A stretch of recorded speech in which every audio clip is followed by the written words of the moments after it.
কালকে বাজার করতে গিয়ে পাউরুটি কেনার সময় হঠাৎ মনে পড়লো বাড়িতে পাও ভাজি করলে কেমন হয়। ভাবা মাত্রই কাজ, কিনে ফেললাম পাও ভাজি স্পেশাল পাউরুটি। কিন্তু বাড়ি এসে দেখলাম এক্সাইটমেন্টে আমি ভুলেই গেছি পাও ভাজি মশলা আর স্ম্যাশার কিনতে। মনের ভেতর থেকে কেউ একজন বলে উঠলো, তাহলে কি পাও ভাজি খাবো না আমরা পাও ভাজি? মনকে চ্যালেঞ্জ ছুড়ে দিয়ে বললাম, আরে ডোন্ট ওরি, পাও ভাজি আজ হচ্ছেই হচ্ছে। জোগাড় করে কাজ হাসিল করা তো বাঙালির বাঁ হাতের কাজ।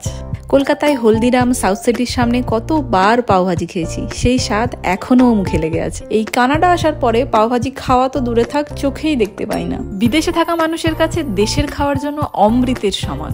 সেই স্বাদের লোভে দুজনেই নেমে পড়েছি একদম কোমর বেঁধে। বাই দ্য ওয়ে, রান্নার সিংহভাগ করেছে আমার হাজবেন্ড, আমি শুধু ছিলাম তার হেল্পার। বিশ্বাস করো, পাওভাজি জাস্ট অসাধারণ হয়েছিল। আমরা নিজেরাই অবাক হয়ে গেছিলাম, এত ভালো টেস্ট কি করে হলো, তাও আবার পাওভাজি মশলা ছাড়া। সর্বোপরি জয় বাঙালির জয়।